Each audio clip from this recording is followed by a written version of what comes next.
Salut l'équipe, j'espère que vous avez passé un bon week-end. Bienvenue dans une nouvelle vidéo du Poto Sport Club, expert en rien, passionné de tout. Cette semaine, débrief Omnisport, on est parti, on va parler de la semaine de Wemby qui a été monstrueux, des huitièmes de finale de Champions Cup en rugby, de l'écrasante victoire de Mathieu Van Der Poel hier, et ensuite dans les actualités en bref, on va parler de Formule 1, de MMA, de tennis, de golf. Donc voilà, si vous n'avez pas pu suivre toutes les actus du week-end, restez avec moi parce qu'en 20 minutes, je vous fais un petit débrief en solo cette fois-ci. Voilà, j'en avais marre des autres clowns avec moi là. Donc voilà, débrief en solo, moins de 20 minutes et vous aurez tout ce qu'il y a à savoir sur l'actu du sport du week-end. Et donc, comme annoncé, on commence avec la NBA et la grosse semaine de Wemby, Victor Wembanyama, notre futur rookie de l'année. Il n'y a plus trop de doute à ce niveau-là. Voilà, 4 matchs pour lui la semaine dernière. Je vous donnerai ses stats sur la semaine à la fin de ce sujet. Mais voilà, pour débuter cette semaine, donc il était face aux Warriors de Steph Curry. Très bon Wemby dans une défaite malheureusement. Mais 33 points pour lui. Voilà, le seul petit hic sur cette performance, alors oui, il y a 33 points, mais il prend beaucoup de shoots. Il a moins de 50% de réussite avec seulement 10 shoots ratés 10 shoots réussis sur 22 pris, pardon.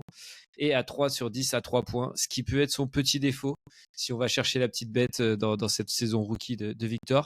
Mais voilà, son adresse à 3 points est quand même un peu en dessous de ce qu'elle pourrait être et surtout il prend beaucoup de tirs, donc peut-être une meilleure sélection de tirs lui permettrait d'avoir un meilleur pourcentage à ce niveau-là. Ensuite, il a enchaîné 2 jours plus tard, il me semble, avec un énorme duel face à un double MVP quand même, rien que ça, Nikola Jokic. Alors, il a été limité à seulement 23 points. Encore une fois, un manque d'adresse. Mais par contre, ce qui est très intéressant sur ce match, c'est qu'il a trouvé d'autres solutions, et notamment à la passe, 8 passes. C'est quelque chose qu'on ne voyait pas beaucoup faire en début de saison. Ça s'est progressivement amélioré, mais là, on sent vraiment que quand il a un petit manque d'adresse, un petit défaut au scoring, boum, il peut trouver d'autres solutions, à faire jouer ses partenaires, aller trouver des coéquipiers démarqués. Donc c'est très intéressant, et encore plus au fil de sa carrière quand les prises à deux vont se multiplier sur lui, tellement c'est un joueur énorme. Donc voilà, manque d'adresse, mais voilà, ses passes qui ont été très importantes. Et puis défensivement, toujours exceptionnel, 15 rebonds, 9 contre. Voilà, 9 contre quand c'est Jokic en face. Jokic qui a eu d'abord des mots très sympas à son égard. Il est allé voir pendant le match en lui disant ouais, si tu me contres encore une fois, je vais m'occuper de toi. Puis en fait, il l'a contré et j'ai rien fait du tout. Voilà, c'était ça assez marrant, beaucoup de respect entre les deux, évidemment. Ensuite, troisième match, victoire face aux Pelicans de New Orleans, qui est une équipe qui lutte quand même pour sa qualification en play-in ou directement en play-off.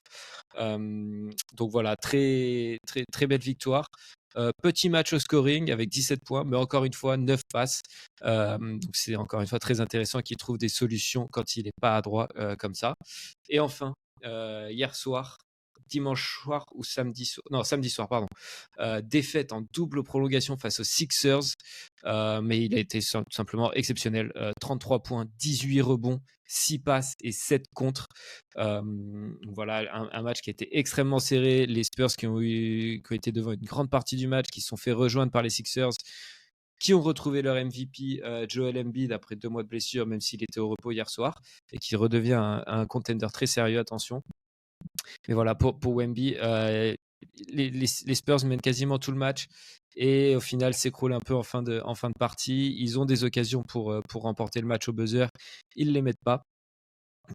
Et donc ça fait défaite en double prolongation, mais 33 points, 18 rebonds, 6 passes, 7 contre, encore une fois. C'est énorme de la part de Wemby. En revanche, 9 pertes de balles sur ce match. Il en avait aussi pas mal, il me semble, dans le match contre les Warriors. Donc voilà, c'est peut-être aussi un deuxième petit défaut qu'on peut trouver à Victor. Voilà, 9 pertes de balles sur un match, c'est beaucoup trop. Même s'il a un jeu à risque, qui va qui va essayer de chercher des passes de plus en plus difficiles, qui va provoquer des pertes de balles, mais ça reste trop pour lui. À noter sur ce match face aux Sixers, 52 points de Tyrese Maxey, qui est mon favori pour le joueur, le MIP, le joueur qui s'est le plus amélioré par rapport à la saison dernière. Donc voilà, énorme match de sa part. Le panier pour égaliser en toute fin de match. Donc voilà, le meneur des Sixers qui fait décidément une saison exceptionnelle et qui couvre bien l'absence de Joel Embiid. Pour en revenir et clôturer ce sujet sur Wemby, je vous donne ces petites stats de la semaine. Donc c'est 26,5 points par match, 7 passes, 13,5 rebonds et 5,5 blocs. C'est tout simplement colossal pour Victor.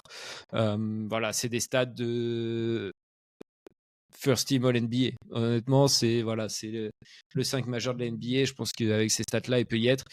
Bon, encore une fois, les Spurs ne gagnent pas assez pour qu'ils soient vraiment considérés dans ces récompenses-là, mais c'est des stats qui sont exceptionnels sur la semaine. En revanche, dans le côté un peu plus négatif, c'est comme je l'ai dit, les Spurs qui continuent à perdre, une seule victoire pour 3 défaites encore cette semaine. 4,5 pertes de balles par match, donc c'est beaucoup trop. Et le manque d'adresse, donc 42% au shooting et 35% à 3 points, ce qui est un peu bas pour un joueur pour la trempe que Victor aspire à devenir. C'est pas très français ça, mais vous avez compris ce que je voulais dire. Donc voilà, énorme semaine. On va clôturer ce sujet, mais juste avant ça, je vous annonce ce week-end, avec un autre poteau que vous connaissez pas, on se fait une petite vidéo spéciale NBA, spéciale premier tour de playoff, play-in. Voilà, on va essayer de faire des petits pronos et peut-être aussi donner nos récompenses NBA pour l'année. Donc voilà, manquez pas ça, ça va être très très cool. Et j'ai hâte de tourner cette vidéo car je suis évidemment un grand fan de NBA, entre autres. Allez, on passe tout de suite au rugby avec la Champions Cup. La Champions Cup, donc avec un choc franco-français. D'abord, juste, la Champions Cup, c'est l'ancienne Coupe d'Europe. J'arrive pas trop à l'appeler Coupe d'Europe, même si parfois ça s'appelle, elle est appelée Coupe d'Europe dans certains médias. Mais vu qu'il y a des provinces maintenant sud-africaines qui ont intégré, il me semble, il y a 3 saisons. Voilà, c'est un peu bizarre de l'appeler Coupe d'Europe. Petite parenthèse fermée. Choc franco-français entre le Stade Toulousain et le Racing 92 hier, qui revient au sudiste. 31-7, un match dominé de bout en bout par le Stade Toulousain qui n'a jamais vraiment été inquiété. Ils avaient 15 points d'avance un peu après la mi-temps et puis après ils ont déroulé assez facilement. Le petit événement de ce match, c'est le retour de Romain Tamac, le numéro 10 de Toulouse et de l'équipe de France qui avait malheureusement dû déclarer forfait. J'en ai encore le cœur qui saigne. Je me souviens de ce moment où je le vois sortir sur blessure et de l'annonce derrière. Bref, horrible. Voilà, il avait déclaré forfait juste avant la Coupe du Monde à cause d'une rupture des ligaments croisés. Donc super content de revoir Romain Tamac sur le terrain. On a revu son association avec Antoine Dupont qui faisait rêver toute la France, absolument toute la France, fan de rugby ou pas, il y a un an juste avant la Coupe du Monde. Voilà, un match assez calme pour lui, pas de folie de la part de l'ouvreur toulousain, mais une reprise en douceur avec un match maîtrisé de bout en bout par le Stade Toulousain. Deuxième match, La Rochelle, tenante du titre, s'est également imposée. Eux, en Afrique du Sud, à l'extérieur, 22-21 face aux Stormers, grâce à une transformation ratée du buteur sud-africain Libok à la toute dernière seconde du match. Voilà, s'il l'a passé, c'était fini, c'était à la sirène vraiment et il gagnait. Donc voilà, c'est la première équipe à battre une équipe sud-africaine à l'extérieur depuis qu'elles ont intégré la Champions Cup il y a 3 saisons.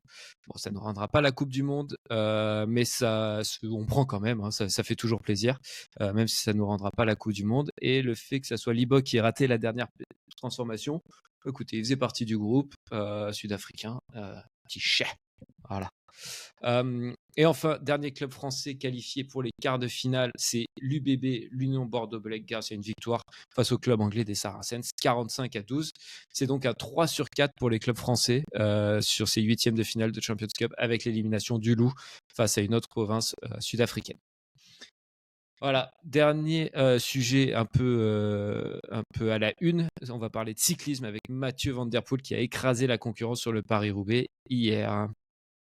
Et oui, on a eu le droit à un superbe show en solo de Mathieu Van Der Poel hier pendant le Paris-Roubaix.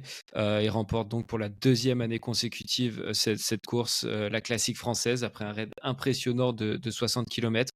Cette classique qui est connue en plus pour être très, très dure physiquement et éprouvante, avec les fameux pavés de Paris-Roubaix. Voilà, une course qui est surnommée l'Enfer du Nord. Donc voilà, très très impressionnant de gagner et de telle façon, avec une telle domination en partant en solitaire à 60 km de l'arrivée, que personne ne puisse le suivre. Il finit avec 3 minutes d'avance sur Pedersen, il me semble. Donc voilà, vraiment aucune concurrence pour le néerlandais, avec le forfait de son principal concurrent Wout van Aert, le belge, qui s'est cassé la clavicule dans une grosse chute la semaine dernière à travers les Flandres, et qui aurait pu être le seul à vraiment venir titiller Mathieu Van Der Poel, mais il n'en a rien été. Le petit-fils de l'ancien cycliste français Raymond Poulidor remporte donc le 6e monument de sa carrière. Donc le monument, ce sont les 5 plus grandes courses sur un jour du cyclisme mondial. Donc on a Milan-San Remo, le Tour des Flandres, Paris-Roubaix, Liège-Bastogne-Liège et le Tour de Lombardie. Donc c'est sa 6e victoire dans l'exercice, la 2e sur Paris-Roubaix. Il a également 2 Tours des Flandres, il me semble. Donc voilà, c'est juste exceptionnel. Il y a vraiment personne qui peut le rivaliser avec lui. Il a remporté aussi facilement le Tour des Flandres la semaine dernière. Donc voilà, exceptionnel. On attend dans 2 semaines un gros duel sur Liège-Bastogne-Liège, avec potentiellement un duel face à Tadej Pogacar, qui a été, comme vous le savez, un des grands rivaux de Van Der Poel, de aussi Vingegaard sur le Tour de France, et toujours un des favoris sur n'importe quelle course sur laquelle il s'aligne. Donc voilà, on peut s'attendre, je pense, à un gros duel, peut-être enfin un peu de compétition pour Mathieu Van Der Poel, et ça peut faire des étincelles vraiment. Donc voilà, on a hâte de voir tout ça dans 2 semaines. Je pense qu'on va pouvoir clôturer ce sujet cyclisme. On parle pas souvent de cyclisme, donc ça fait plaisir. Et on passe tout de suite aux actualités en bref. Et on va commencer ces actualités en bref avec de la Formule 1. On va vraiment être très très bref parce que c'est comme toutes les semaines un peu. Voilà, encore un Grand Prix dominé de la tête et des épaules par Red Bull. Au Japon, avec la victoire de Max Verstappen devant son coéquipier Checo Pérez. C'est le 3e doublé en 4 courses pour Red Bull, à chaque fois dans le même ordre, évidemment.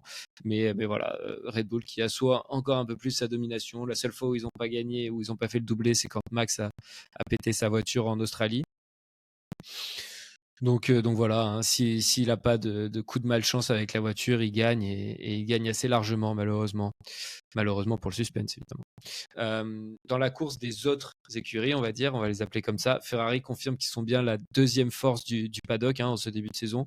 Ils finissent 3e avec Carlos Sainz et 4e avec Charles Leclerc, qui lui manquait un peu de rythme pendant la course, mais il a réussi à limiter la casse en finissant 4e grâce à une stratégie décalée avec seulement un arrêt, et en emmenant ses pneumatiques dures jusqu'au bout de la course. Donc voilà, il arrive à finir 4e, mais il est toujours derrière son coéquipier. Coéquipier qui, lui, doit se montrer, car il n'a pas assuré d'avoir un volant la saison prochaine, puisque Lewis Hamilton le remplacera chez Ferrari. Est-ce que ça peut commencer à être un peu problématique chez Ferrari de voir qu'au final Carlos Sainz surperforme par rapport à Charles Leclerc? Peut être intéressant, mais voilà, il peut y avoir des petites frictions, des petits débats qui peuvent venir dans cette situation-là. Pour Alpine, en revanche, on va quand même parler un petit peu de notre écurie française, Cocorico. Les semaines se suivent et se ressemblent pour Alpine, loin des points avec 15e et 16e place. Ils ont essayé de faire illusion au restart avec des bons départs où ils avaient réussi à gagner quelques places, remonter aux alentours de la 11e, 10e, 12e place. Mais ça n'a pas tenu, et puis ils sont tellement en dessous de toutes les autres écuries que il faut pas espérer grand chose d'autre d'Alpine, malheureusement, pour cette saison, ce qui est un peu dommageable aussi pour nos 2 pilotes français, car avec le départ de Lewis chez Ferrari, il va y avoir la valse des pilotes qui va avoir lieu à l'intersaison, avec beaucoup de départs, de mouvements entre les écuries. Donc voilà, s'ils n'ont pas la voiture assez performante pour se montrer, ça risque d'être compliqué, et on espère qu'ils ne vont pas s'enfermer dans une galère en F1 avec Alpine. Mais voilà, 15e et 16e place. Félicitations à Max et à Red Bull pour ce nouveau doublé qui semble les envoyer tout droit vers le titre cette année, même si la saison ne fait que commencer. Allez, on enchaîne avec le MMA. Il y avait deux combats importants pour deux espoirs du MMA français. On avait un combat de Saladin Parnasse dans un combat pour le titre au KSW. Donc c'est une organisation mineure du MMA. Dans le MMA, il y a plusieurs organisations comme l'UFC, le PFL, dont on a déjà parlé sur cette chaîne. Ça, c'est une organisation encore un peu plus petite et qui peut après propulser vers l'UFC pour des combats plus prestigieux et pour se frotter aux meilleurs combattants du monde. Donc voilà, il a battu un Moldave grâce à un très bel high kick au premier round et il conserve sa ceinture du coup de champion KSW. En revanche, moins bonne performance pour Morgan Charrière. Première défaite à l'UFC pour le français, qui est aussi relativement jeune pour un combattant. Il est né en 95, il me semble, mais voilà, ça reste relativement jeune pour un combattant. Il s'est incliné face à l'Américain Chepe Mariscal à Las Vegas sur décision partagée, qui en France a pas mal fait parler. Je vous avoue que j'ai pas vu le combat, mais j'ai pas mal vu sur les réseaux des commentaires comme quoi il aurait dû gagner. Après, on sait très bien que voilà, aller chercher une victoire contre un Américain aux États-Unis avec une salle qui est toute acquise à sa cause, ça peut un peu influencer les juges. Donc voilà, s'il n'y a pas de soumission ou de KO, c'est souvent dur d'avoir la décision des juges. Voilà, donc deux juges ont donné la victoire à Mariscal pour un seul, pour Morgan, malheureusement. Et enfin, on va clôturer ces actualités en bref, les amis, avec du tennis. Car voilà, mon premier sport, mon sport de cœur, vous pouvez le voir juste là. Donc, une saison que j'adore tout simplement parce que c'est le début de la saison sur terre battue. C'est pour moi les plus beaux tournois qui y ait et qui se finissent en plus en apothéose avec Roland Garros, auquel je vais chaque année. Donc voilà, trop hâte que ça commence. Malheureusement, on a eu une mauvaise nouvelle avec l'absence de le forfait de Rafael Nadal. L'ex numéro 1 mondial était revenu en Australie en début 2024 au tournoi de Brisbane, il me semble. Mais il avait dû se retirer après seulement 2 matchs à cause d'une blessure au pied. Là, apparemment, c'est ses abdominaux qui le font souffrir. Il a eu des déclarations assez pessimistes, on va dire, comme quoi le fait de pouvoir participer à ces tournois-là sur le circuit ATP n'était qu'une illusion maintenant, qu'il espérait être prêt pour Roland Garros, mais que maintenant il fallait se rendre à l'évidence et que son corps ne le laissait pas prendre part à ces tournois. Donc voilà, beaucoup de pessimisme, de résignation presque de la part de Rafael Nadal. Donc voilà, ça commence vraiment à sortir la fin malheureusement pour Rafa. J'espère qu'on le verra une dernière fois performer comme il se doit à Roland Garros, qu'on n'aura pas une fin de carrière un peu à la Roger qui au final n'est jamais vraiment venu dire au revoir à son public de Wimbledon. Donc j'espère vraiment pas voir la même chose pour Rafa, mais malheureusement j'ai peur qu'on en prenne la direction. Sinon, il y a le retour à la compétition des cadors du circuit, notamment Novak Djokovic, qui est un peu dans le dur, il me semble, ces dernières semaines, qui n'a pas fait toute la tournée américaine et qui, quand il a joué, n'a pas été très très bon. En revanche, on a les deux petits jeunes, Yannick Sinner qui écrase absolument tout sur son passage en ce moment, numéro 2 mondial, vainqueur de l'Open d'Australie en début d'année, vainqueur des 2 tournois, des 2 Masters 1000 aux États-Unis. Donc voilà, et un Carlos Alcaraz qui retrouve la terre battue. Donc ça aussi, c'est toujours intéressant de voir Alcaraz jouer sur terre. Moi, je le trouve juste exceptionnel. Je trouve qu'il y a des points sur terre battue qui sont d'un autre monde. Donc voilà, trop hâte que ça commence et de vous débriefer tout ça. On suivra évidemment aussi les Français dans cette compétition. Et j'avais dit que c'était le dernier point, mais j'ai menti, il en reste un. Un petit point golf, vous savez que j'adore le golf aussi. Début du Masters d'Augusta cette semaine. Le Masters d'Augusta, c'est quoi? C'est tout simplement l'un des 4 majeurs de golf et peut-être le plus prestigieux, le plus historique, celui qui est le plus cher aux joueurs qui ont envie de le gagner. Donc ça commence ce jeudi à Augusta. Donc c'est un des 4 majeurs, comme je l'ai dit, les majeurs qui sont l'équivalent des grands chelems en tennis. Et puis il y a il y a toute une vibe autour de ce tournoi avec la veste verte. Donc, c'est le trophée du tournoi, c'est la veste verte promise au vainqueur. Ce parcours d'Augusta National qui est absolument mythique.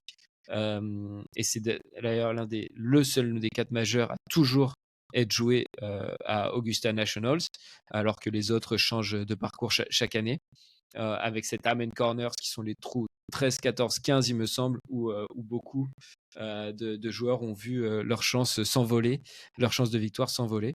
On aura un Français qualifié cette semaine, notre rookie du PGA Tour, Mathieu Pavon, qui voudra valider son excellent début de saison. Il me semble qu'il a fait une victoire, c'est sûr, et je crois que c'est 2 top 10. Peut-être que je me trompe. Et il est 6e du classement de la FedEx Cup. Donc voilà, on sera tous derrière Mathieu Pavon. Un premier majeur comme ça, c'est jamais facile. Mais bon, il semble pour l'instant gérer ce début de saison et cette saison rookie sur le PGA Tour de main de maître. Donc, il n'y a pas de raison que ça s'arrête, même si le champ de joueurs sera très, très dense, avec notamment Jon Rahm, le tenant du titre, qui sera bien présent, malgré sa récente décision de rejoindre le LIV, un circuit parallèle venu d'Arabie Saoudite avec tout son pognon pour concurrencer le PGA Tour et qui offre des salaires astronomiques aux joueurs et qui a réussi à en attirer plus d'un dans ses filets, des joueurs majeurs du golf mondial, dont Jon Rahm, le tenant du titre, Bryson DeChambeau, comment il s'appelait aussi, Brooks Koepka. Voilà, vraiment beaucoup de joueurs qui met un peu en péril le PGA Tour. Il y avait pas mal de contentieux entre les deux organisations avec le PGA Tour qui interdisait aux joueurs du LIV de jouer sur les tournois. Finalement, maintenant, ils peuvent jouer sur les majeurs, mais c'est un peu flou tout le système de qualification. Donc voilà. Notre Français Mathieu Pavon qui va se frotter aux meilleurs mondiaux. On va voir ce qu'il a dans le ventre. Mais moi, je suis sûr qu'il va tout péter. S'il nous passe le cut, ça serait magnifique pour un premier Masters. Voilà, il n'y a pas besoin de faire un top 10, une victoire. Ça serait magnifique, évidemment. Mais un passage du cut serait déjà superbe. Voilà, c'est tout pour ces actualités en bref. Et on se retrouve tout de suite pour une petite conclusion. Hello l'équipe, j'espère que ça vous a plu, ce petit débrief Omnisport. C'est la fin de cette vidéo. Un format un peu différent du coup, vu que j'étais tout seul, j'ai essayé de faire quelque chose de très très court, avec moins de débat, mais plus de l'information pure. Donc voilà, si tu as raté un peu les actus du Sports Weekend, que tu n'as pas eu trop le temps, tu reviens ici, en 20 minutes, tu as de quoi... T'as de quoi rattraper ton retard en fait. Donc voilà, j'espère que ça vous a plu. Dites-moi en commentaire, n'hésitez pas à liker cette vidéo, n'hésitez pas à vous abonner comme d'habitude, à partager, ça m'aide beaucoup. Et puis voilà, je vous dis à bientôt. On va se retrouver très vite pour un débrief de l'après-match du PSG Barça de ce mercredi. Donc voilà, j'ai très hâte, je suis surexcité tout simplement pour cette semaine qui arrive. Et j'espère que vous l'êtes aussi. Ciao l'équipe.